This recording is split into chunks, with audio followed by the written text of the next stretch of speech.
Welcome to episode 9 of Last Turn. As always, I'm Bart, and I'm here with my co-host, Evan. What's up, Evan? Not a whole lot, just hanging out, staring at my collection, passing the time, looking at Innervate and Moonfire. Innervate is a pretty sweet card. Dude, Moonfire has a moon that goes across the entire horizon. I never noticed that. I actually don't think I've ever looked at the art of that card. The gold one, yeah. That's pretty sweet. Yeah, things are changing. Things are happening really soon, actually. Today we're going to know all the Frozen Throne cards. That is exciting. Yeah, as of the time that this is posted, all of them will have been spoiled, which is awesome. Is there one that has been spoiled right now in the morning that you are really excited for? One you want to talk about? I don't think I've actually looked at the morning spoilers yet, or the people who update the Discord channel haven't woken up to do that, so... Oh, well, just like... Since last week. Oh, I see. I mean, I'm really excited for the Paladin hero. Yes, the new and improved Sunforger. Yeah. Wait. So what is that? Do you mean Ashbringer? Is that the weapon that Tyrion gives you? Oh wait, is it Ashbringer? Yeah, I think it's called Ashbringer. Sunforger's an equipment in Magic. Oh, that's what I meant. I see. Yeah, so, I mean, it looks really great. I meant Ashbringer. So, it seems to do, 9 mana is obviously really expensive, but it immediately affects the board by giving you a weapon. It also, can gain you up to 10 life and kill something. Well, I mean, you're going to take some damage because 5 of it comes from the weapon and has lifesteal, but if you go face, you gain it all. Yeah, you basically just immediately gain 10 life. That is more than Lay on Hands. Oh, yeah. Plus, you actually get to take something off the board, which is really the only issue with Lay on Hands. And it will give you, more value next turn. That's the other aspect of, comparing it to another card. Lay on Hands is going to set you up for the subsequent turn and help you live to see it. Yeah. And this does the exact same thing in that case, but... it will also immediately affect the board, and the next turn too. So it's 20 health in total, which is insane. Right. Yeah, it does a lot. I mean, and you're also going to be killing stuff with the weapon, or just pushing through the last bit of damage. So it's nice because it's versatile. It's like a little bit of reach. It's possibly some removal. It's definitely some survivability. It also improves your hero power. I mean, just going from 1/1s to 2/2s is okay, probably not good enough. Just a card didn't really see play, but the rest of the card has so much on it that that as an added bonus is just great. Yeah, the Exodia effect of the 4 horsemen. His hero power says that if you get these 4 horsemen out, you win the game. And I presume it's going to generate them randomly, but like Shaman. So if you have one out, it won't summon that one. There's not really even any way to break that for the most part. You could argue maybe Auction Master Beardo, but you don't even have that many cheap spells. So the way I heard is Auction Master Beardo and Burgly Bully, but that seems janky as hell. Yeah, that's pretty silly. Playing real cards would be way better. Yes. But it does make your real defensive cards a lot more powerful. It's true. Playing a Tar Creeper with that hero power is uh-oh. Yeah. Uh-oh, I gotta get something ASAP. Or he's gonna have 2 of them out, and then he's just gonna have no trouble keeping me terrified of him instantly winning for the rest of the game. Right. It's that the pressure it puts on of it maybe happening is probably the best part of that text. Yeah, it definitely has to. Decks definitely do have to respect it because if it happens, they'll lose. I mean, it's unlikely because they're going to probably be able to do something, but it puts them in a spot where they have to do something, which is pretty cool. Exactly. Force them to use their cards. So that's cool for fatiguing. If they run out of cards in their hand, suddenly they either have to draw, which they don't want to do, or watch you Exodia. But you could definitely argue the instant win effect isn't that big of a deal for the simple fact that 4 2/2s will win the game anyway. Yeah. If you just have 4 2/2s on the board that get to hang out for a couple turns, that's the end of the game. You did 32 damage with your 4 2/2s in 4 turns. Right. So... Yeah, I mean, if you're in a spot where they can't answer the minions on the board, they're probably not in a good spot. Then again, you might not have any threats in hand. I don't know. It's for when the board gets convoluted and the game gets convoluted, and maybe you played N'Zoth and have another Tyrion out, and you're somehow You also play Doomsayer. Like, now what do I do? Yeah, yeah. I don't think it'll come up all that much. Is the point. But Yeah, so but the threat of it is powerful. yeah, definitely. So today we're going to talk about something pretty important that I guess we just kind of did a little bit. Yeah. We're going to talk about card evaluation. So card evaluation is something that, anybody who plays any card game, or really just most games in general, you're going to have to evaluate new mechanics and new additions to the game and determine how powerful they are. So in card games, oftentimes the new mechanics are little discrete cards that are released, and they all have individual effects and, different properties, and you have to determine whether or not each of them individually is playable and under what conditions it's playable. That's really hard. Mm-hmm. So we're here to talk to you guys a little bit about some tips. We have some tips for you on how to do that successfully, some ways to approach a card evaluation that will maybe improve your success rate. And also just make it more efficient for you as well, the time you spend breaking down these cards, getting to something accurate more quickly. Yeah, definitely. It's because there's a lot of them, and you can't spend infinite time on an individual card because there's just far too many. So, and you could definitely spend a lot of time evaluating cards and postulating on possible new deck lists. But you are just sort of grinding your gears and not getting yourself anywhere if you don't keep certain things in mind. If you get too far into a magical Christmas land and imaginary situations, your time spent evaluating isn't getting you anywhere anymore. In fact, it might even be leading you the wrong way. Yeah, totally. It's easy to think about upside without thinking about all the downsides, and vice versa sometimes. So we have this organized into a set of tips, and we're going to sort of go through them one by one. But before we start, we sort of, I guess, very briefly touched on this. We have tip 0. So this is before we start. No matter how good you are at card evaluation, no matter how many tips, how many articles you read about it, you're going to be wrong a lot. Yep. So card evaluation is inherently extremely challenging, and part of the reason for that is that every card is only good relative to all of the other cards in the game that are legal in whatever format you're playing. So even if a card on its front face has playable stats and a little bit of upside, so it passes the vanilla test and it is, it has like a somewhat powerful battle cry or death rattle, it might not be good enough because the other cards that are playable at the time don't allow it to be good enough. Mm-hmm. Yeah, like the 6-mana 4/4 that could draw you 2 cards if you have a 6 health minion. Oh, right. Like, that card is like pretty reasonable. It's almost like paying 1 more for your Azure Drake and getting another card that certainly can be good in some decks, but ultimately when all the other Mean Streets cards came out, it just wasn't good enough. Yeah, you're just not in that spot often enough for that to come up, and you just end up with a 6-mana 4/4, and that's horrendous. But it was harder to tell how many 6 health minions you're going to have out before the other 134 cards also came out. Yeah. And that's sort of what we're going to be doing with these Frozen Throne cards. We're going to look at one card and try to figure out how good it is, but that's difficult because how playable it actually will be with the other 134 cards also there that we also don't have any play with. So yeah, those are not good odds. No, so it's always really challenging to evaluate cards. And I mean, people like to meme about it sort of during the spoiler season. Plenty of people have posted videos about, or really at the end of Ungoro, people are posting videos about how certain cards were misevaluated both by the community and by professional players.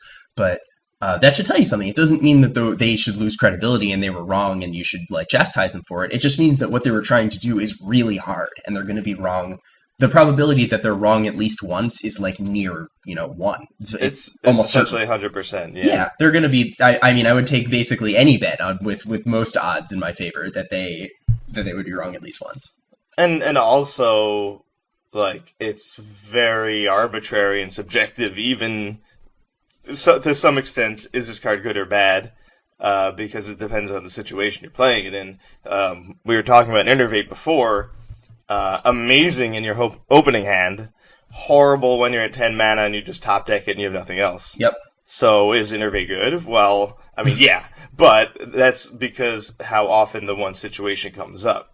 So that the frequency of the situation is really critical to the power level of the card. Definitely. And that's much harder to read what kind of situations we're going to find ourselves in when we're missing a huge part of the story. Yeah, absolutely. I mean, there's no way to know. Not until people start playing with the cards.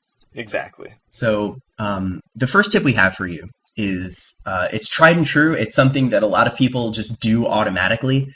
It is to compare new cards to existing cards. Yeah, and we were just sort of talking about that. We won't know until the cards are played. We'll know what's good in Frozen Throne after we start playing with them. Right. And therefore the cards we have played with, we do know about them. So that's a really useful, almost litmus test, or just a piece of evidence to look at. Is a similar card from the past good? Because that's a solved puzzle. Yeah, definitely. I mean, there's a lot of cards that have already had the opportunity to be played, and you could imagine why they weren't played, more concretely, because you're aware of the metagames that they existed in. But because there's always, there's examples of good cards that don't see play. One that we mentioned earlier was Burgly Bully. That card saw fringe play, but it is ultimately a fine card, but the metagame wasn't right for it.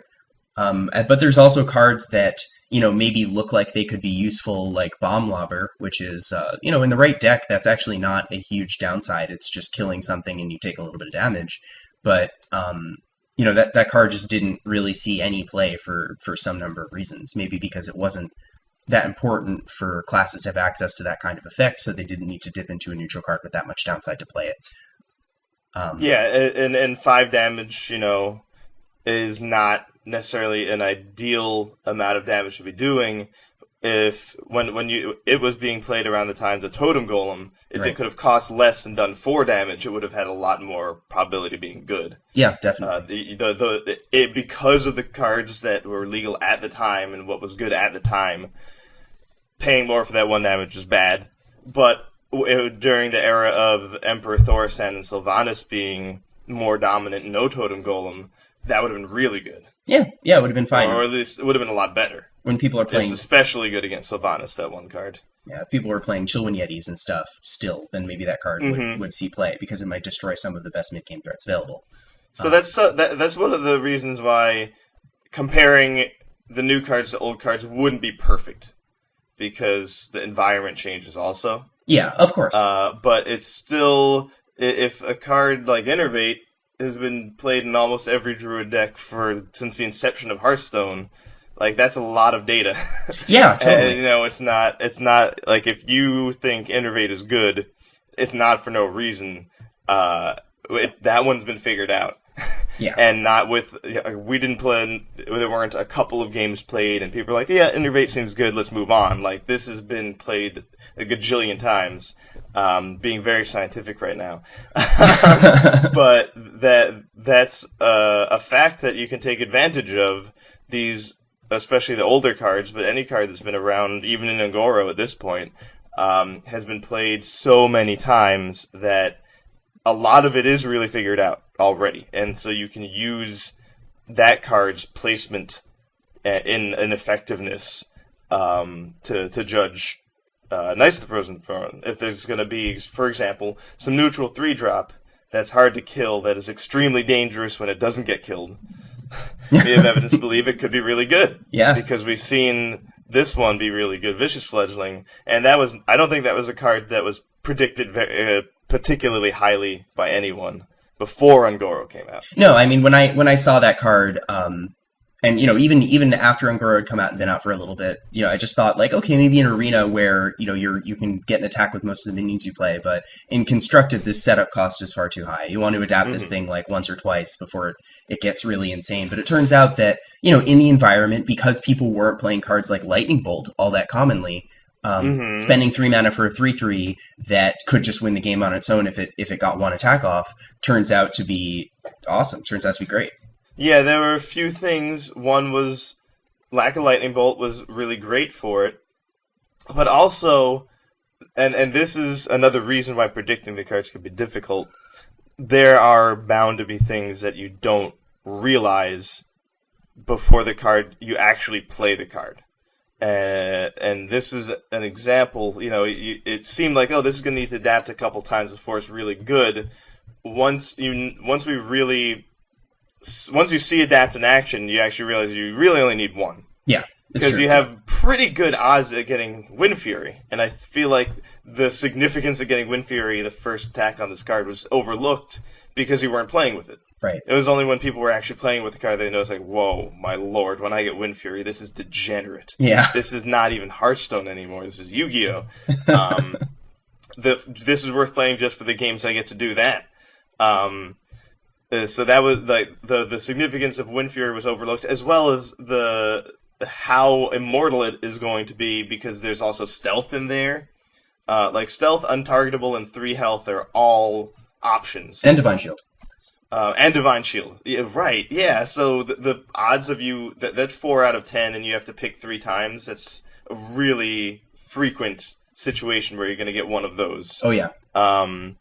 After you get Wind Fury, or the odds of getting Wind Fury, throw Wind Fury in there 5 out of 10, pick 3 times, even better odds. So yeah, you're going to get something that you like. But it feels obvious now, but it definitely wasn't before the card came out onto the board and someone attacked with it. Yeah. Another example I have is Stonehill Defender. People didn't consider that you were going to get class cards way more often. I don't think anyone was really taking that into their evaluations, because it was mostly considered to be weak, and no one was getting excited about playing it in Paladin decks. And then once people were playing it, and they were like, wait a minute, I'm getting these amazing class cards all the time. I didn't think of that. Yeah. This card's extraordinary. So that's another one where it was there. People could have figured it out, technically. But it was really hard to really appreciate it until you actually played it. Yeah, I mean, for just sometimes knowing abstract probability information is not enough. You really need to just get a feel for it, because we're human beings. Mm-hmm. Yep. And that is actually quite important. But yeah, I mean, so if you're comparing Stonehill Defender to a previous card, you might just say, all right, well, this is Silverback Patriarch with draw card stapled to it. That's okay. It's not that. It's way, way more than that. And that's the point, So that was a time where it could lead you astray to compare this sort of new card to an existing card.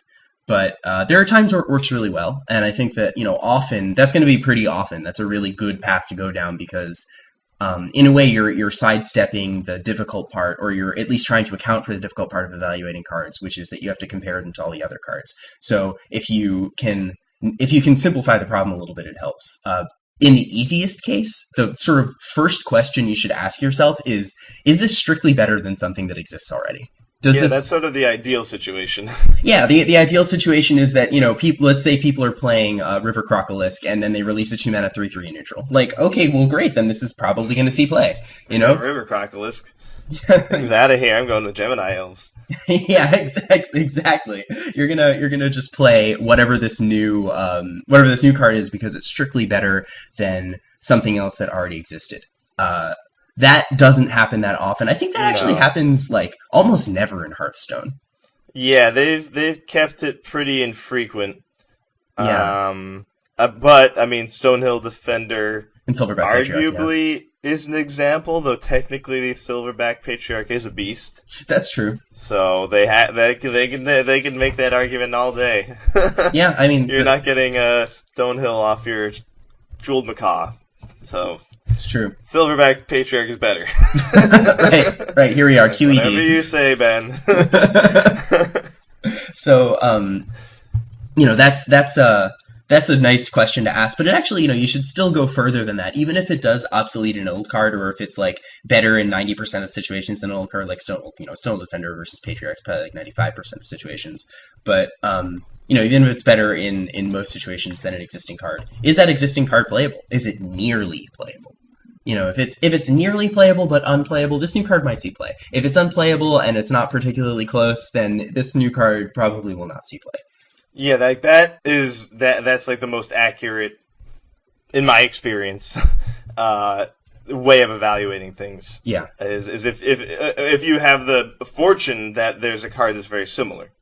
Like Stonehill had a card that was similar. Or one example I was going to give is Demon Fire. When I was first looking at that, I'm like, well, Hellfire is great. This is pretty similar. This seems pretty great. Does it make it obsolete? Not really. In fact, so this is sort of, instead of making something obsolete, if it's similar but not exactly the same, it can give you more options, or make a strategy that required a lot more commitment to a particular effect, like wiping the board in this case, more viable. The redundancy allowed Reno Lock and also a Hand Lock to be stronger. Right. Just because there were two cards that do almost the same thing. But I think you mean Demon Wrath, not Demon Fire. What's Demon Fire? Demon Fire is the 2-mana card. Oh, right, that pumps. Yeah, forget that card. Yeah, Demon Wrath. Demon Wrath. I'm getting all my cards mixed up. At least these are similar. Yeah. Unlike a card from a different game. But sometimes the redundancy can be good rather than making something obsolete, depending on what they do. If you just need more of that kind of thing, like if the 2-mana 3/3 came out, but still just having really strong 2-drops was all you needed, you might still also play your River Crocolisks. Yeah, totally. And just hope that you draw your other card. Yeah, redundancy. That sort of when a card obsoletes another, it might not just make that old card unplayable. It might actually just add redundancy to a strategy that uses both, and that is very powerful. I mean,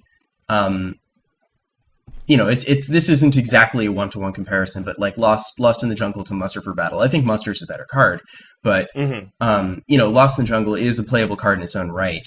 And it adds, and a deck that likes Muster for Battle and can actually synergize with that card, it also likes Lost in the Jungle. It loves Lost in the Jungle. Yeah, so it's really great. So there's another way that you can sort of compare it to previous cards is to be on the lookout for powerful types of effects. So I came up with two examples of categories of effects. The first is cards that add other cards to your hand. Those sound pretty nice. Yeah, I mean those tend to be very good. So Dark Peddler, Jeweled Macaw, Cabal Courier, Firefly, Arcanologist, Draconid Operative, Hydrologist. All of these cards are just there's tons more that I didn't mention. And you can get Getaway Kodo off of your Hydrologist and keep on going and going. You can just straight go infinite. And I mean, like in some games that's correct. That definitely comes up. And I mean, even these cards that do that can be pretty understated for their costs and still see play. Gnomish Inventor is a great example. A 2-mana 1/1 is horrendous, but that card it makes decks more consistent. It's just the decks that want to play it like it because it allows them to run 28 cards. And even Zeril, the Poison Mind, the card that Battlecry and Death Rattles into a poison card or whatever. That card sees fringe play. Death Cradle. Death Cradle. Yeah, dude. I love that. That should definitely be in Knights of the Frozen Throne. Death Cradle. Should have Death Cradle. It's a new mechanic. So, even Zeril sees play because the value that you get off of the additional card, and not even just immediately, but whenever you want, is that's enough to make it worth the stats cost. To go down effectively. 2 whole power and 2 whole toughness from the vanilla test. You have a 4-mana 3/2 and 4-mana rate. And when you're talking about more power than toughness would be 5/4, right? So or 2-mana 3/2 would be fair. Just another way to look at it. Yeah, right. But effectively growing up 2 whole mana. Then that's enough. It's okay because the pool of cards you have access to is good and it's something you want. But also just getting cards with incidental effects is really nice. Another sort of. I was gonna say there's another card that adds a card to your hand. The Caverns Below. That was a good one. It was. Yeah, so that's a historically powerful type of effect. Another one is cards that remove your opponent's minions but leave a body behind. So Firelens Portal, Big Game Hunter, Fire Elemental, the Kazakus Potions, Blackwing Corruptor, Goblin Blast Mage. You want to throw back? All of these cards will. All of these cards swing tempo really, in quite a big way. They leave behind some significant body that's it's not trivial. It's not like a 1/1 or a 1/2 or 2/1 or something. It's like a real body with real stats, but they destroy one of the opponent's minions. That type of effect is strong because in Hearthstone tempo matters so much that it's like having your cake and eating it too. You don't have to take the turn off to kill something or play something. You're not choosing, you're just getting both. Yeah, that's one of the reasons why Siphon Soul is kind of loose. Assassinate Yeah. doesn't get played because that amount of mana, you can generally do more for yourself by putting scary things out and just like sapping their guy or ignoring it. The 5 mana to get one thing off the board generally just isn't as efficient for a rogue as making scary things instead. Right. When you don't and when you don't get to pick, that's the best. When you so Assassinate never gets played. Vile Spine, Lasher, amazing rogue card. Right. Or whatever it's called. The 4 mana. Oh, Vile Spine Slayer. Yeah. Slayer, the 5 mana 3/4 that kills something when it comes out. That's an excellent example of this. Right. Yeah. So that card. I mean, those cards are awesome. That's a very strong effect, and you should be on the lookout for those types of effects. If you find those, chances are the card is good enough, or it's going to be close to good enough, or it's going to be good enough sometimes. So yeah, I can't think of any nice Frozen Throne cards off the top of my head that do that, but surely there's the Hunter card, the 3-mana 2/2 that lets you discover a minion from your deck. Oh yeah, no, I meant the second. Oh, the second effect, blowing stuff up. Yeah, nothing jumps to mind, but we'll probably see something. Yeah. Surely we will. So moving on, another more. So let's say that it's a new type of effect, or you've already compared your new card to old cards. You need another principled way of thinking about it. Another principled way of thinking about the card. So one thing you should ask yourself is, what does it cost you? What are all of the costs, and what are all of the gains? So it's easy to overlook some of the costs, and I think that's where people often do that when evaluating cards, and that's why some cards get evaluated as better than they actually are. Yeah, and it's not always easy. No. To do that.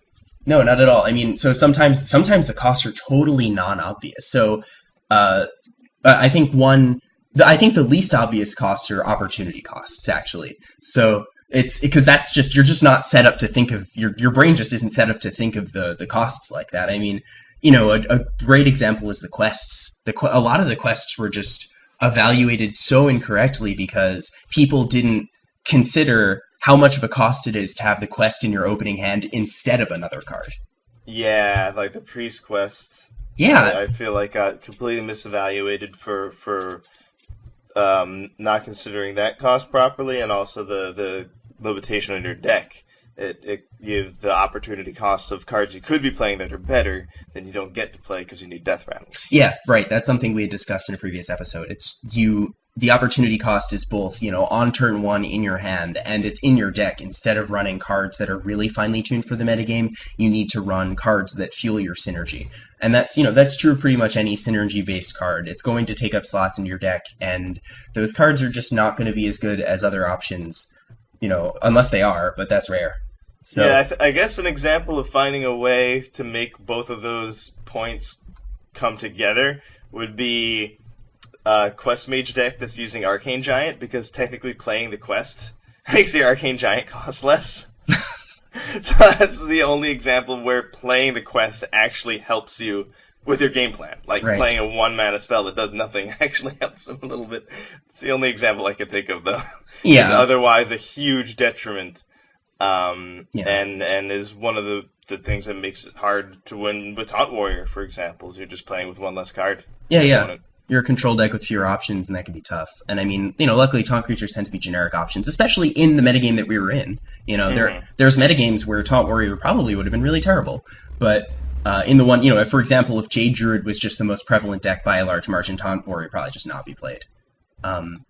Yeah, if Jade's effects were more effective against vicious fledglings. Yeah, and that's because, even when the deck is teched out as best as it can be to beat Jade Druid, it still only has so many slots left because so much of its deck is occupied by these cards, and that's the opportunity cost. It's a lot of the deck is occupied by this quest package. And yeah, so that, I mean, you mentioned Gnomeferatu here.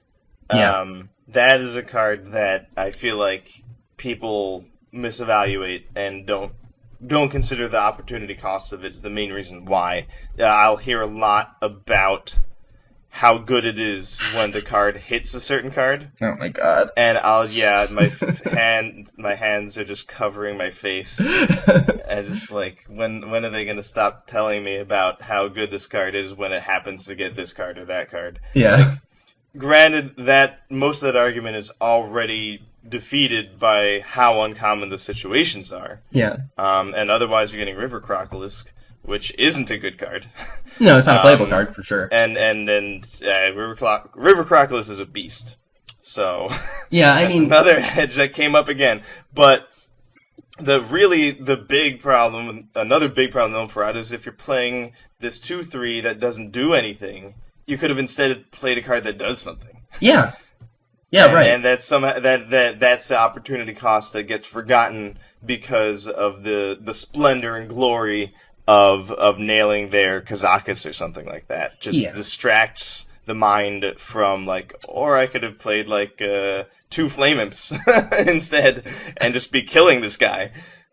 Yeah, I mean, this is something we'll definitely spend a fair bit of time on this card when we do our set evaluation, which should come out later this week.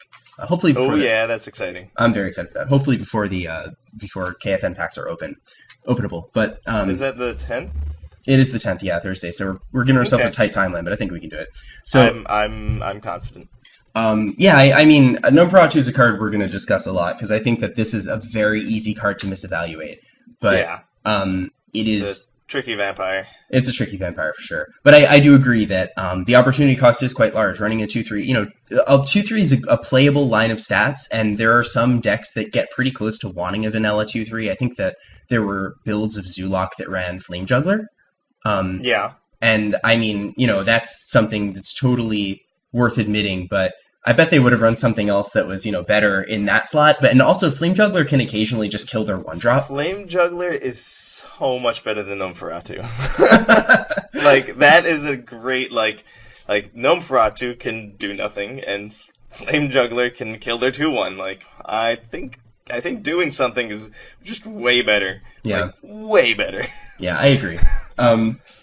So, opportunity costs are big costs, but there's sort of more obvious costs, and some of them we brushed on already. So one of them is setup cost. Mm-hmm. So cards with setup costs are real. It's easy to, this is where this is one of the places where Magical Christmas Land can lead you astray, where you just take the setup cost for granted. You're like, oh, well, if you have this 5-card combo, you instantly win.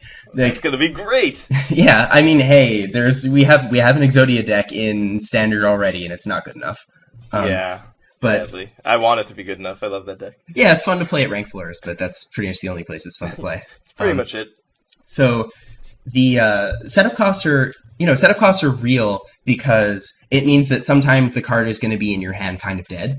And there's degrees of dead that it can be. And some of, it depends ultimately on your setup reward versus the fail case. So, cards. So we'll talk about some famous cards with setup costs, very intensive setup costs. The Old Gods, basically all of them. Cthulhu N'Zoth and Yogg-Saron have. Praise be to Yogg. Praise be to Yogg. So all of these cards have intensive setup costs. They require you to change your deck up and play the game in a certain way and play certain cards in order for these cards to do anything.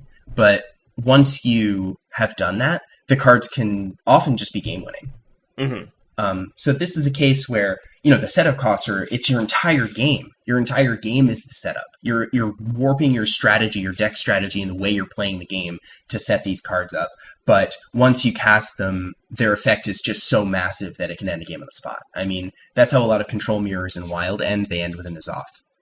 Yeah, and that's basically your baseline for how good a card had better be if you're going to put your whole deck behind it. Yes. Like, if you're going to put your whole deck in this card, it better win when you play it, or you're probably doing something awful. An example of something awful is Galvadon. A lot of setup.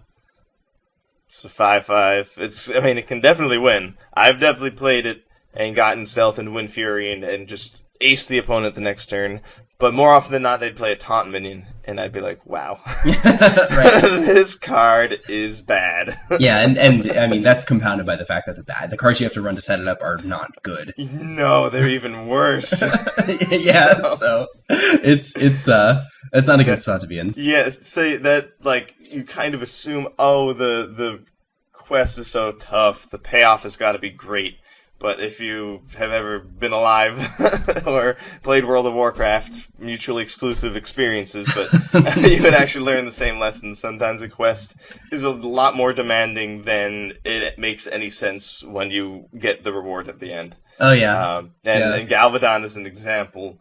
And I think right now, Cthulhu is also an example. The amount of effort it would take to make Cthulhu win the game when it comes down is way too much, and so it's going to be coming down not lethal, and that's not good enough. You should be playing Raven Familiar instead. Yep. Cthulhu. So the other side of this coin. Actually, just sort of completing what you were saying, or going back to what you were saying.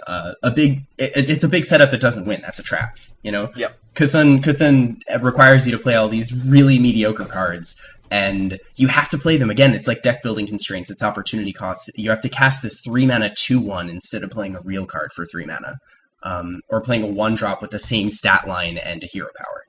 These sorts of things are to be avoided. And that was good enough at a time. Like, a Thin Warrior was reasonable for some period a while ago. Yeah. But that was because the environment certainly isn't now. Yeah. Right, absolutely. It's not the right place for playing 4/2s of Divine Shield for mid-range costs.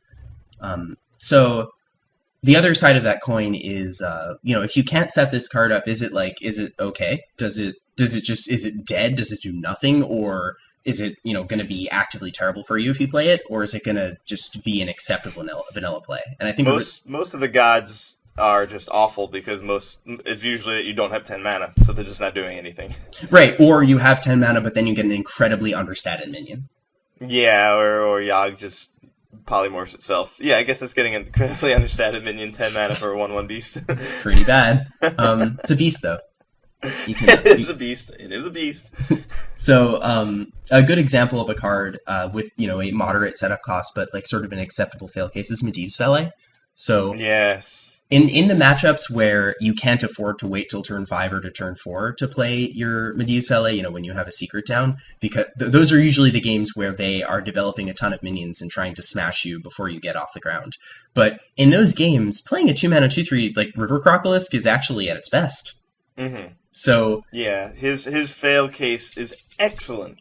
That's why Medivh's Valet is so good. He's just always good. If you can't set you aflame, he's just a tempo play, which is guaranteed to be relevant that game. Yep. Yeah. So that's a good example. That's a time where you have to think about what you're getting when you fail, and in this case, it's you get an acceptable Hearthstone card. Yeah, you can. If you look at Medivh's Valet, you can be kind of like, wow, the setup for this ultimately, because all your secrets will cost 3 in Mage. Yeah. If it was a Paladin card, different. Right. Of course, but ultimately the setup is like, wow, this is like a 5-mana card that does what 3 damage. Frostbolt can do that. That's valid, but that doesn't matter nearly as much because it could just be good at 2 mana. Yeah, absolutely. And that's the problem with an expensive card, for example. Yeah, you don't have the opportunity to play them as just a body, but with Medivh's Valet you do, and that's really good. So related, tempo costs are real costs. This is something that I think a lot of people also tend to undervalue. Especially with like a spell. Yeah, with spells that don't do anything, or that don't affect the board directly, or that like conditionally affect the board. So if you have to take a whole turn off to cast this, or it's a minion with a battle cry or a death rattle, but the stats aren't really that great and it costs a lot of mana, you could be putting yourself behind in so many situations that it ends up not being worthwhile to play the card, even if the card itself on its face is very good. So yeah. Lay on Hands is actually an unreasonable example of this. In the current metagame that we're in, Lay on Hands is just not a very good card. No, and it needs a completely different deck. Yeah, yep. It needs even the control paladin decks don't necessarily run it. They mostly need to play the curator, and Yeah, and this is all related to what you just brought up, tempo, yes, and having board presence. And Paladin still wanted an expensive card to draw 3 cards, but lay on hands couldn't be it because it doesn't affect the board, and so the curator came into the deck. yep. Yeah, curator sort of shored up that problem a little bit because it effectively gains some life by stopping some attacks to your face, but it probably also kills something and it gives you cards, but those cards are tempo cards. So it's for and also your 8 mana play is Primordial Drake, which is just an insane tempo play. So Yeah, curator into that. Yep, and and then right, it guarantees that you draw one of the best tempo plays in your deck. It's just that comparison is it's not particularly close in this current metagame, but in some metagames, maybe Primordial Drake would mean a lot less. So you wouldn't necessarily care that much about Curator because you don't want to run like Stampede and Kodo or something. And also for a time, Paladin did not have Hydrologist. It's true. And those were sad, dark times. But things are much better now because we have her. She's with us now. Yeah, Hydrologist makes Curator sort of playable even in decks that it makes it worth reaching for a Curator. But yeah, Hydrologist is just where it's at. Yeah, that card's great. That's another one that I thought that card was good when I read it the first time. I thought it was good. I didn't realize it was extraordinary. Yeah, same here. I definitely undervalued it, but I totally thought it was like playable. It's like it could even the fact that it can get you eye for an eye against a freeze mage or something like that. Just like how much this card can do is like nonsensical. Or it can just win the game on its own. You get redemption with Tyrion against Control Warrior. Yeah. Next game, it's just right. this 2-mana Murloc can actually win the game for you, almost single-handedly. Yeah.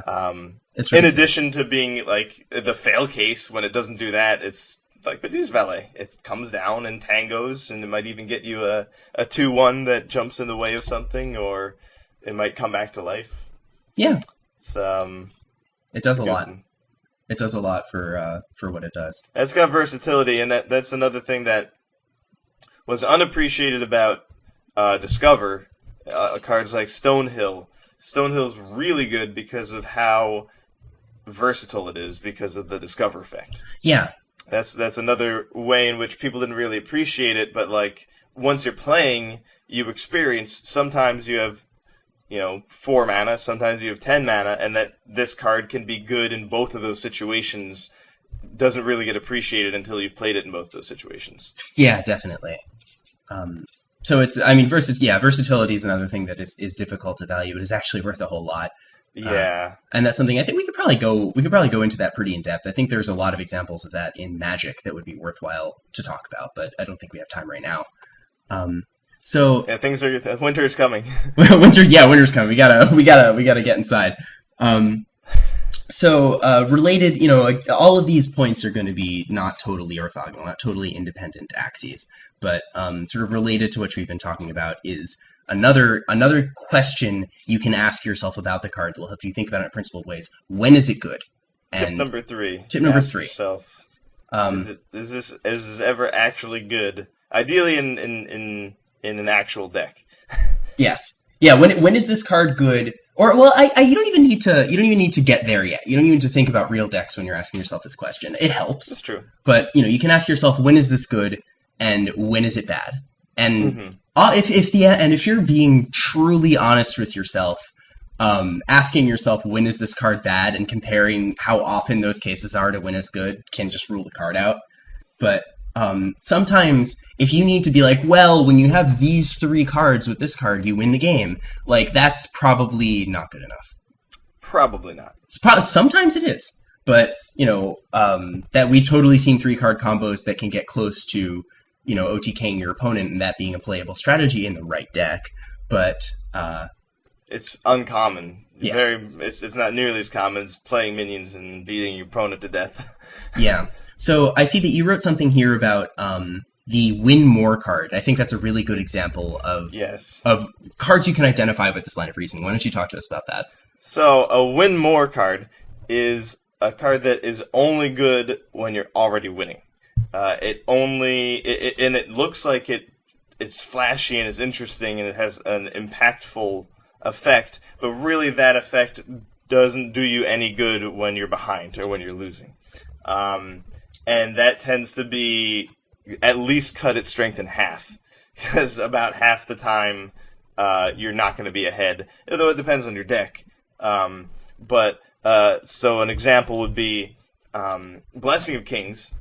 I think is mostly a win more card. Giving a minion +4 is only really good if you have minions that are sticking around. Right.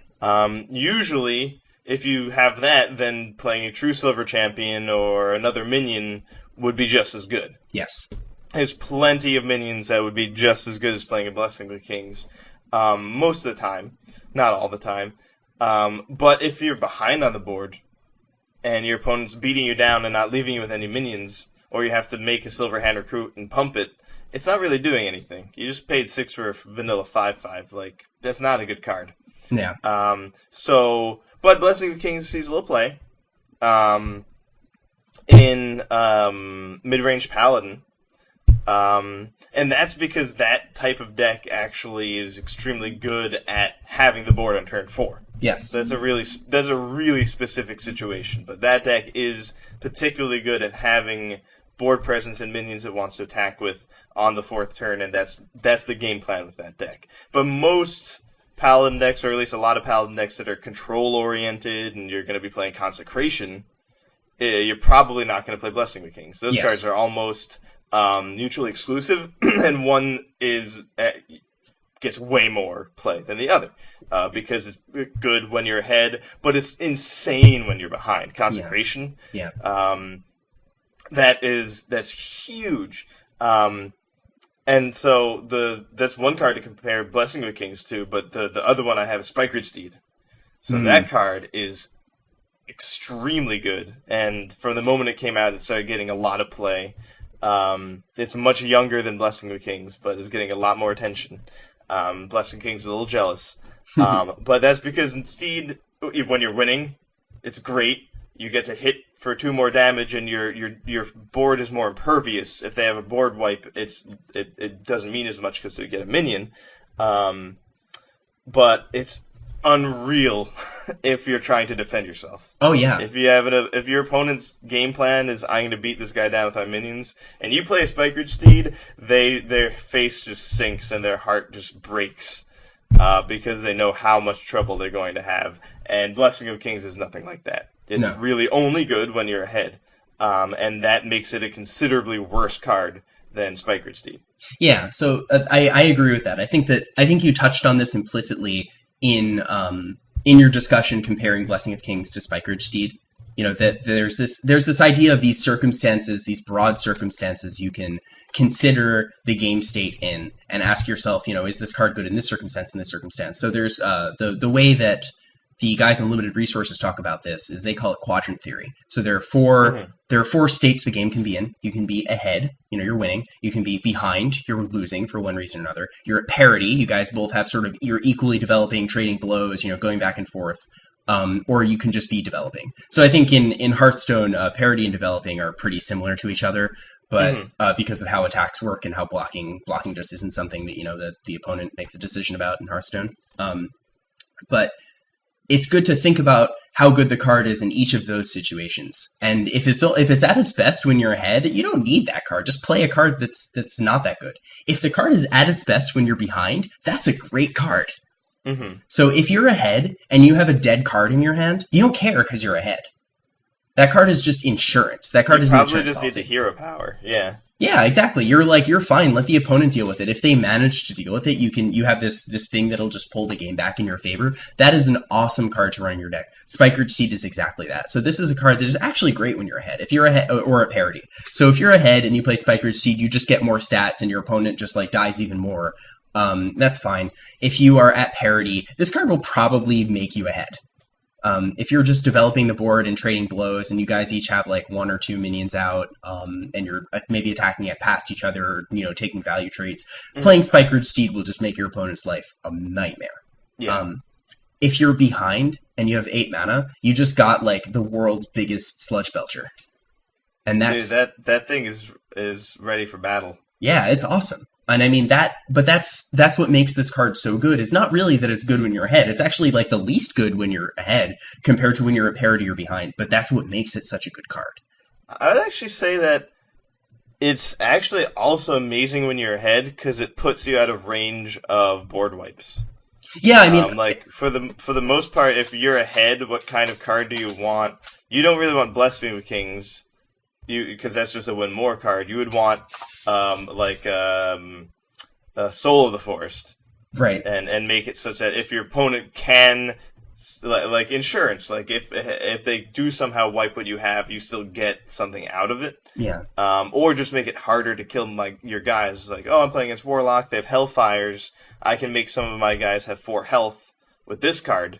Once again, giving several of your minions survivability would probably be better than Blessing of Kings on one of them. Yes. But because the nature of Spikered Steed right now, it puts the card out of range of Dragonfire Potion. And even if they do have like a Twisting Nether or something, you still get the 2/6. Yeah. So, as far as cards that are good when you're ahead go, I think you can at least say it's like medium. I don't think it's bad when you're ahead. I just think it's like compared to the other situations, it's at its worst when you're ahead, but True. that's fine.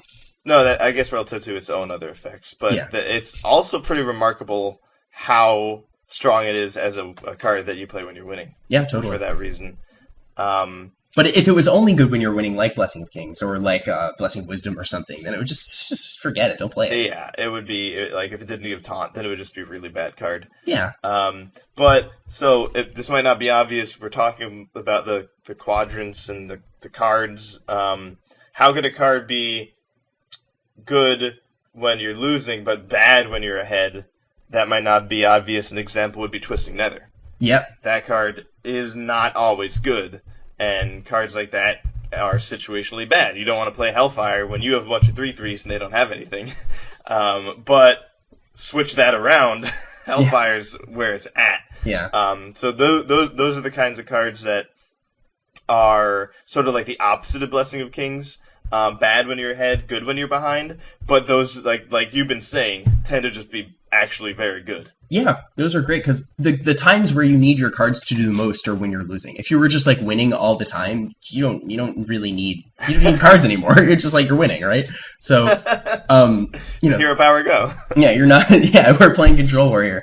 But I mean that's a deck that's filled with answers. That's a deck that's filled with cards that are good when you're behind. But like the deck works, it just doesn't do anything, and then it wins anyway. Primordial Drake is another example of a card that's at its best when you're behind, or maybe even only good when you're behind rather. So, obviously it depends on the deck, depends on your minions, but usually, like, if you have a bunch of minions out, your opponent doesn't have a lot, doing 2 damage to all your minions is not going to be so good. But if your opponent has a bunch of minions and you don't have that many, Drake is exactly what you want. Dude, Drake is where it's at. Yeah, that card's the real deal. So the Old Gods are another example. I mean, N'Zoth is good pretty much whenever. Yogg-Saron is not the kind of card you want to play when you're ahead. That's another example. That's another example of a card that may or may not be good when you're behind, but it can just win games that are unwinnable. We've all seen it. We've all seen Yogg-Saron. It's the ultimate Hail Mary. And Reno Jackson is another fine example. If your opponent's not really putting a lot of pressure on you, you can just sit pretty with Reno in your hand, but it feels really good to know that you have Reno in hand when you're winning. You feel like the game is unlosable. Because even if the opponent manages to deal with your board, develop their own, and start putting pressure on you, you have this way to buy, several more turns. So all of these cards are just great. And Reno very obviously is not especially good when you're winning at full health. Yeah. And is at its absolute best as low as you can possibly get. So that's another example of these cards that help you only when you're losing, being really strong. Yes. Yeah, so it's these types of cards are historically really powerful. So another thing, this is something we've touched on a bunch of times, and this is, related to Christmas Land. So if your card's really good in a particular situation, how often does it come up? The example I have here is actually Gnomeferatu. I don't know if it's the best example, but when they're talking about Gnomeferatu, they get fixated on it milling your opponent's second ice block or taking out their Archmage Antonidas or something like every opponent they play against is Exodia Mage and you get one of the Exodia pieces and they instantly concede. Like, that's first of all ridiculous. But second of all, like what, under what circumstances are you going to be in that matchup? And when you're in that matchup, how often are you going to play this? And it's going to be the card you want to play, and it's not just going to put you too far behind. And then on top of that, how often is that going to mill a card that they need to win? And by need to win, I don't mean mill a good card. I mean mill a card that if you didn't mill that card, they would have won. And because you milled that card, they lost. That's what I mean. People seem to think that list of cards is like almost every card in the deck. Like when they're talking about Mage, every single card, apparently, if they lose that one card, they can't win anymore. Yeah, and I mean, it's like no. It's about decreasing their probability of winning. But like, if you get their Frostbolt or something, they have other removal spells. You get their Fireball, they have other burn spells. Pyroblast you. Yeah, it's just. And if you get their Pyroblast, they're just gonna have both ice blocks again. Like, it's this very circular argument. Yeah, and I mean, another a more perhaps realistic or sort of tempered example is Burgly Bully. So this is a card that is good in a particular situation. It's good when you can play it and you know that your opponent's going to have to play a couple spells before they can deal with it. And against some decks and some matchups, that's good. The card is on its own a 5 mana 4/6 is a fine stat line. And it's at its best when it can get you a bunch of coins and you can make use of them. Yes. So that already constrains the decks that you can really run this in. It constrains the classes. You basically, it's at its best in an Auctioneer deck, and you just need a way to make random spells matter, so maybe it's Mage or something. Or Lyra. I was playing Burgly Bully in a Priest deck with Lyra. That was fun. Yeah, that sounds awesome. I mean, Lyra's another example. But, so, it constrains the set of decks you need to play with, because it basically needs to be played with other cards. But against some decks, a 5 mana vanilla 4/6 is just not good. You play that against Pirate Warrior, they're like, go face. It's like, I like Token Druid. Like, okay, I'm gonna attack you with my Bitter Tide Hydra. Right. Right. It's like, I see. All right, I'll attack your face. And yeah, it's just so. Sometimes it's not going to be good enough. In some metagames, it's not going to be good enough. And but when it is good enough, when it's good enough, it's good enough. So right now, that card might not see play, but if the game slows down a little bit, we might see more Burgly Bully because when it's good, it does something real. But the situation just didn't come up often enough in the Un'Goro metagame for that kind of card to see play. But I think when it was last being played was in Kazakus Mage, well, Reno Mage, right. But with Archmage Antonidas. Oh yeah, sure. So like having that option, and that was at a time when there were a good deal of Reno decks, so you had this reason to expect all these spells to go off. Yeah, totally. Right now, you need Burgly Bully to cost 0 mana because your Token Druid opponent's going to play their entire hand the first turn of the game. Yeah, all the spells in their hand. He misses the party right now. That's another problem with them. Yeah, so I mean, this is a fringe playable that we brought up pretty often, but it is a card that sees play when it's good. So it's just not particularly good right now. Yeah, so it's important to recognize that when are the situations going to come up. And I think that's actually related to tip number 4. Yeah, shit situational. Definitely. So there's not just one situation, and there's also not just two. Yes. Yeah. So avoid binary evaluation. So this is something that a lot of players and a lot of card game communities, I mean, Hearthstone, Magic, all of them, they tend to, when they're evaluating cards tend to be 1 out of 5 or 5 out of 5.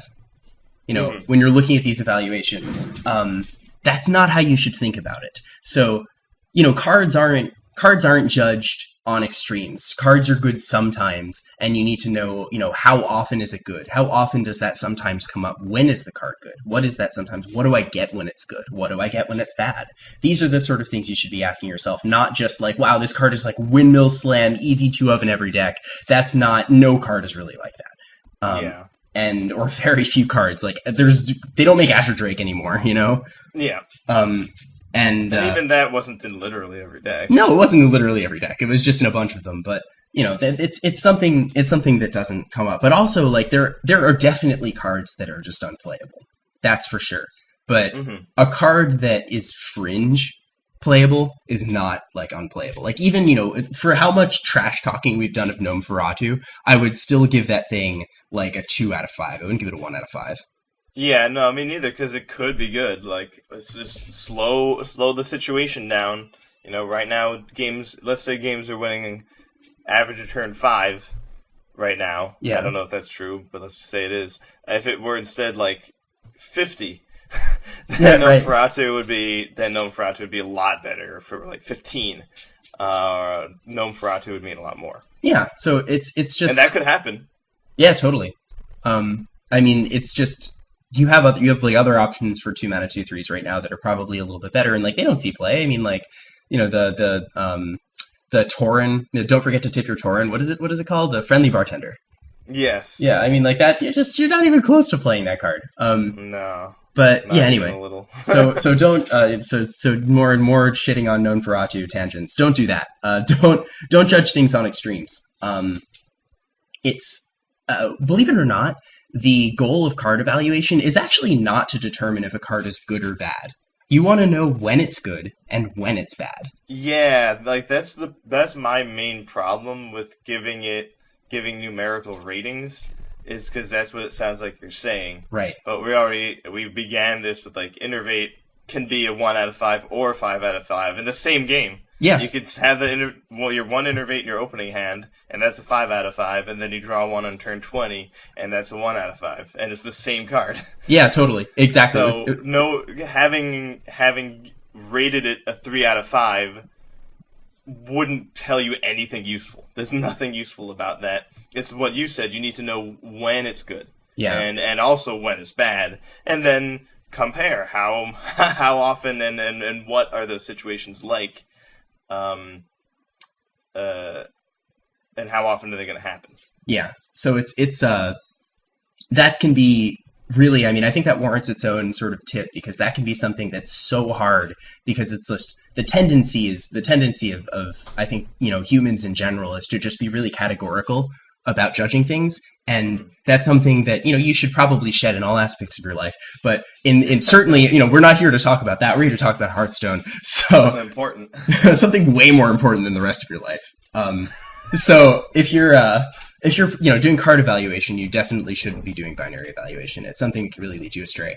And I mean, you can, just don't make it the only thing you do. Yeah, definitely. I mean, like, if a card is bad in 99% of situations, and like you really thought about it a lot, and you realize, like, wow, this thing is just not good that often, or it's not, even when it's good, it's not good enough. Like, it's probably bad, and like it's a Friendly Bartender is a bad card. Yeah, right. It's when you say the card is bad or good, that's a shortcut to say, like, when this card is good, it's not good enough, or when it's good, doesn't come up often enough. That sort of thing. But it's a lot more useful to actually identify those details, yes, than just having a 1 out of 5, 2 out of 5, etc. And being aware of when Gnomeferatu could be good and how it's mostly bad, but when it could be good is also very valuable, and it's a lot more useful than the 1 out of 5 or 5 out of 5. Yeah, totally. And related to that, if you are part of a community, or you see maybe, some pro or something, pros probably aren't going to do this, but if you see somebody, rating cards, and a lot of their ratings tend to be modal, there's a bimodal distribution of their ratings at 1 out of 5 and 5 out of 5, or whatever rating scale they're using, that should tell you that maybe they're not doing it right. Yeah, like, I think some of the truly good players, like, there's a meme with Dog that he always gives every card a 3, but like he always defends himself. Like those cards were all 3s. Right. Like I'm not making no sense. I'm not denying that I gave almost every card in the set a 3. It's just that almost all of them were. Right. And but that I think I think he was very accurate when he was saying that, and when people giving lots of 1 out of 5s and 5 out of 5s as being inaccurate. Yeah, I mean, I think it's because it's not just like 5 out of 5 is playable, 1 out of 5 is unplayable, everything else is just like doesn't actually exist. 3 out of 5 can be playable. I mean, like Rallying Blade's probably 3 out of 5. Yeah. I mean, And that just needed the right situation. yeah, maybe it's even a 2 out of 5. Well, it's not 2 out of 5. It's probably 3 out of 5. But yeah, it needed the right situation to be played. But it's like it's totally a 3 out of 5, card that I'm happy to put 2 of in my deck, and that I don't. It's not. I'm not putting 2 of it in there because the deck is bad and I don't have any better options. It's the best option in its situation, but its situation comes up often. People are actually playing Vicious Fledgling, so this card is great. And it's just that that situation might not come up all that much. If the game slows down, people are probably going to chuck those and maybe even put in like Vine Cleaver or the hero card or something. Yeah, Vine Cleaver is excellent weapon. Yeah. It's just there was no, slow 4/4s wandering around like Azure Drakes would have been good targets for Vine Cleaver. Yeah, totally. But they were Vicious Fledglings instead. Yeah, Vine Cleaver is probably another 3 out of 5 card that's just not seeing play. The same rating, but one's seeing play and one's not. How could that be? It's because it's situational. Yeah, so really getting away from 3 is pretty tough. Yeah, yes, it is. Ultimately, when you think about it, like being bad enough to be that bad or being good enough to be definitively that good, is tough. Yeah. When I try to think of objectively good and objectively bad Hearthstone cards, I don't have that many things I'm entirely confident to talk about like that. Yeah, I mean, even just rattling off those sort of off-the-cuff numbers for Rallying Blade or Vine Cleaver, it felt uncomfortable.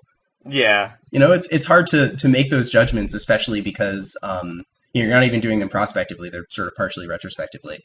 Yeah, it could be tough to come up with that because so much is situational in this game.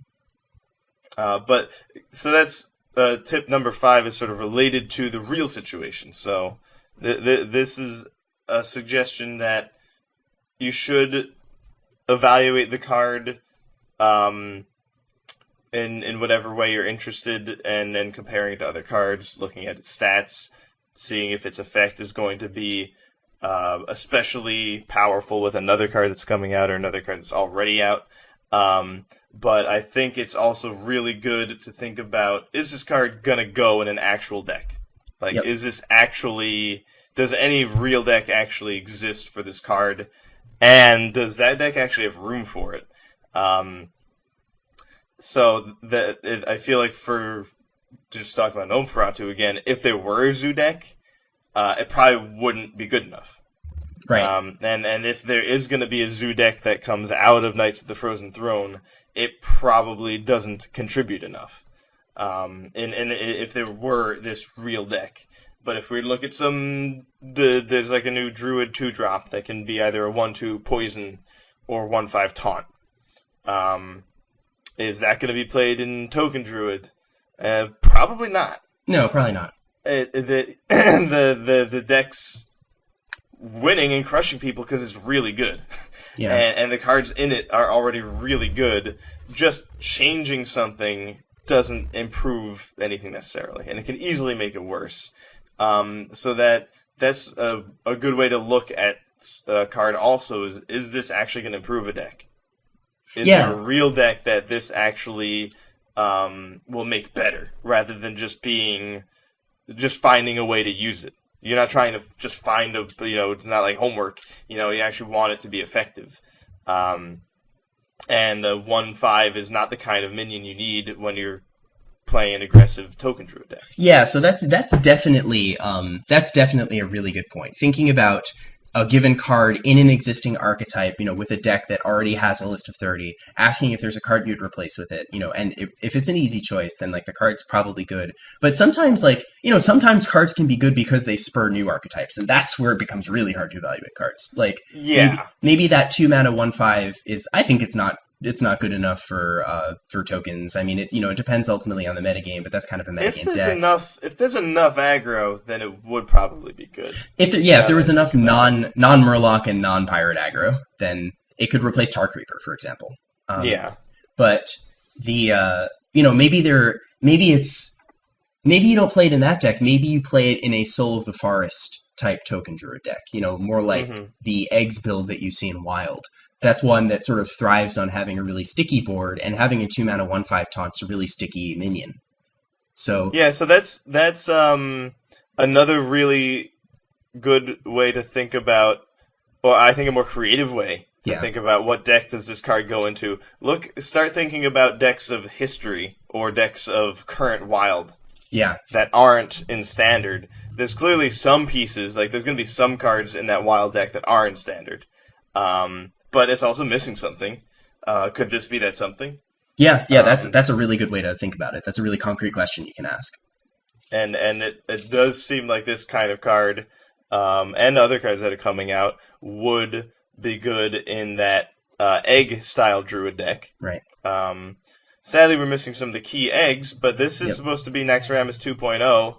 I wouldn't be surprised if we saw an egg or two, some I don't know if it's going to ever be as good as Nerubian Egg. Yeah. But there's pretty likely going to be something like that. Some cheap minion with a great death rattle. Yeah, they probably will release that. I mean, I think that they probably have recognized that death rattles are suffering a little bit in standard. I mean, cards like N'Zoth is just not good enough. Death craddles as well. Yeah, death craddles aren't really they don't exist yet, but they're coming out. That's my insider tip for you guys. I'm gonna lose all my connections at Blizzard now. All zero of them. So while we're on the topic of being real, I think that brings us to our next tip.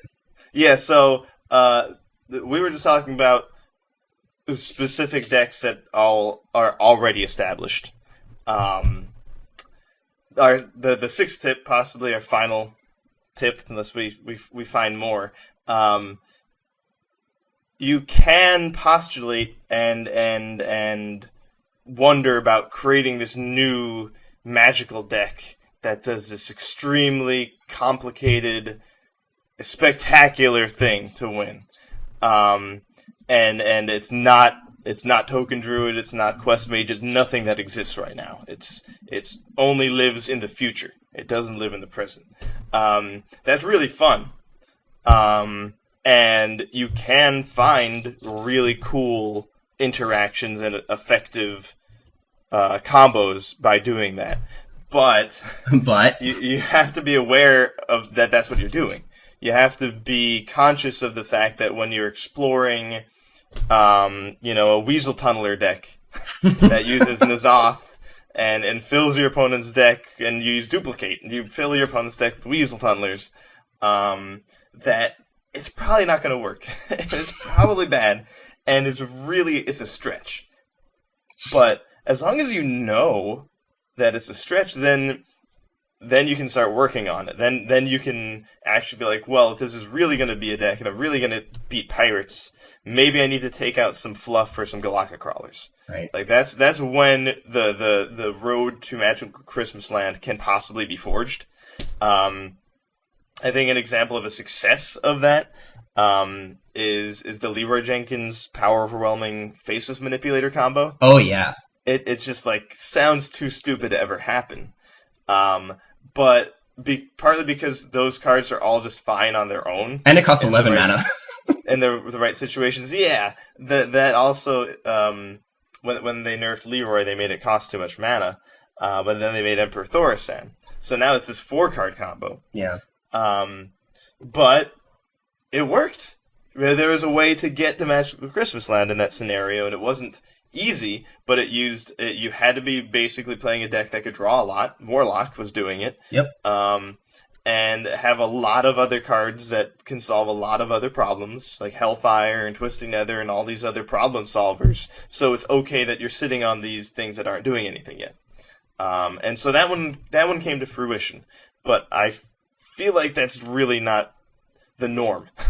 and that there were, for that one crazy idea that worked, there were hundreds of similar ideas with Faceless Manipulator and or Leroy Jenkins and or Power Overwhelming that were never good enough for standard. Yeah, I mean, in a way, Exodia Mage is kind of an incarnation of a Christmas Land deck, and I mean, it really is. If you played, for sure. Yeah, I mean, I played against the deck tons of times, and I won the majority of those games. But even the ones I lost, I usually don't lose to Infinite Fireballs. I lose to just being burned. Yeah, like they just happen to get most of their 2-drops and just run you over. Yeah. Yep. And their quest was just one less card that they had that game. Yeah, they just had a really insane draw that they could stand to not have a card in their hand. So, It's At which point they definitely should have been playing Secret Mage or just Aggro Mage or some kind of other deck. Yeah, absolutely. So, I mean, Christmas Land is something you want to avoid.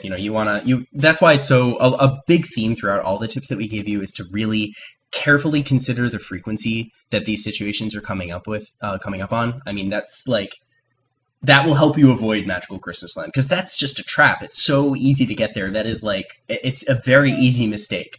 Along with some of the other pitfalls that we identified. But that's a classic one. You want to get to Magical Christmas Land. It's just too often people get lost on the way. Yeah. And they're so certain that they're gonna get there that you're like, dude, you gotta go back. It's getting really cold out here. Yeah, I mean, you're not gonna get to Magical Christmas Land tonight. We gotta go back and start from a different way. This idea with the Weasel Tunnelers is not going to pan out. But they're like, no, it's going to work. I see I see the light. I see the Weasel Tunnelers. They're guiding me. They're waving to me. Like the magic of it actually happening can be blinding. Yep. Yeah, I mean, if you're trying to play decks and have fun, go for it. But if you're trying to like get legend, then if you were trying to have fun, you can definitely just not listen to us at all. Yeah, totally. Yeah, don't bother. Just turn us off and just go make your tunneler deck and send us a screenshot, please. Yeah. Ultimately, though, like if you do get it working, that'd be awesome.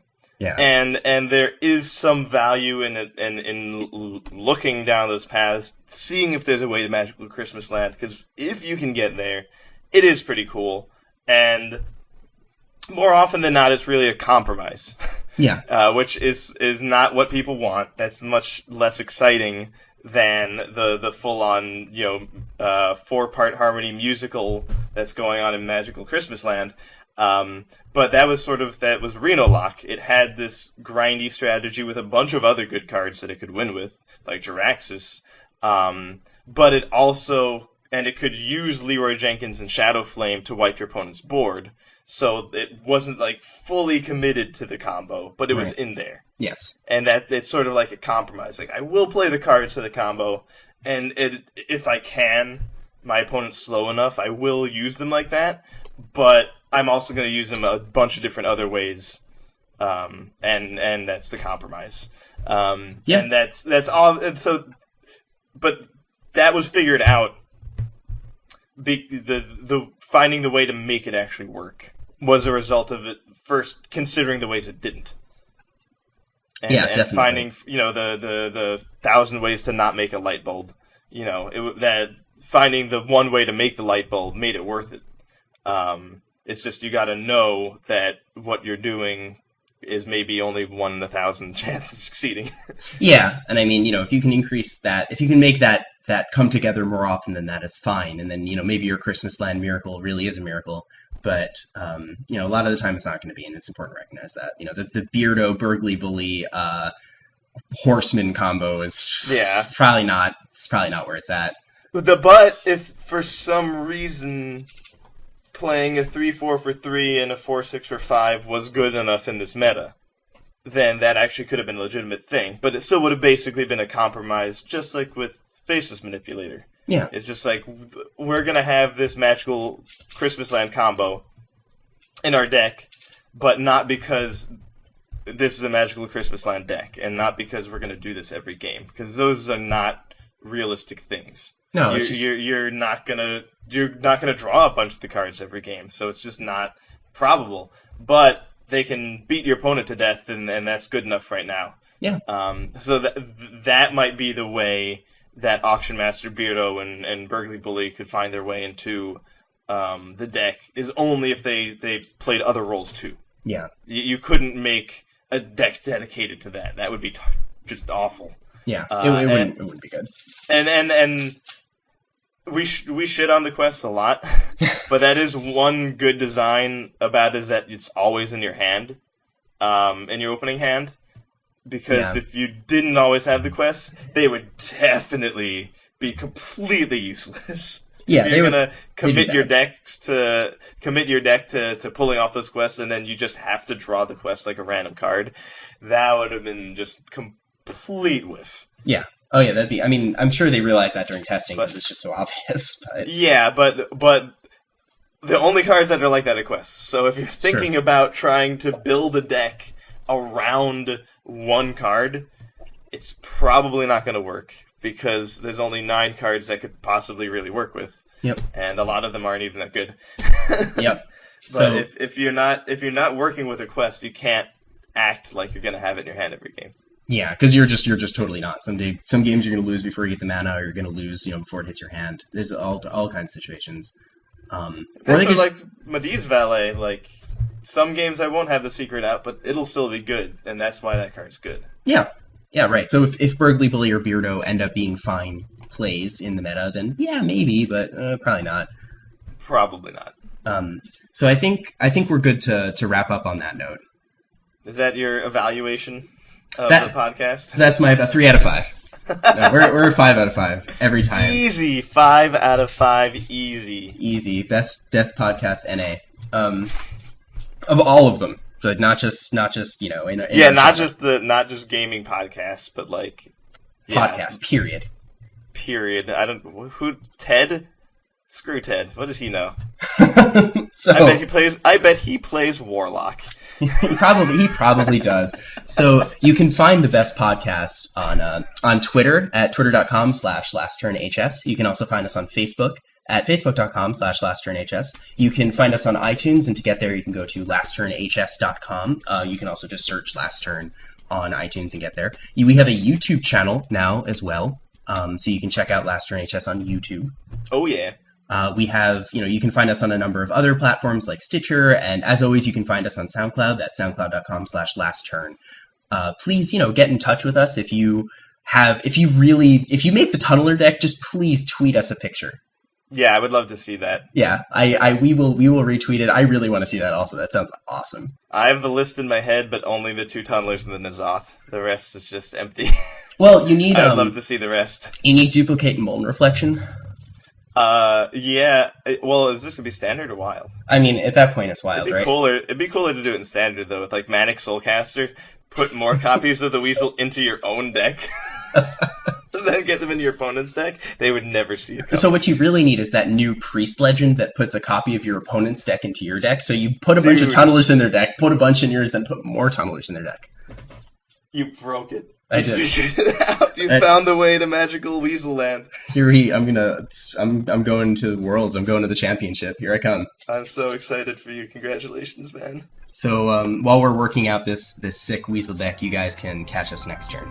Yes, thanks so much for listening, everybody, and we'll see you next turn.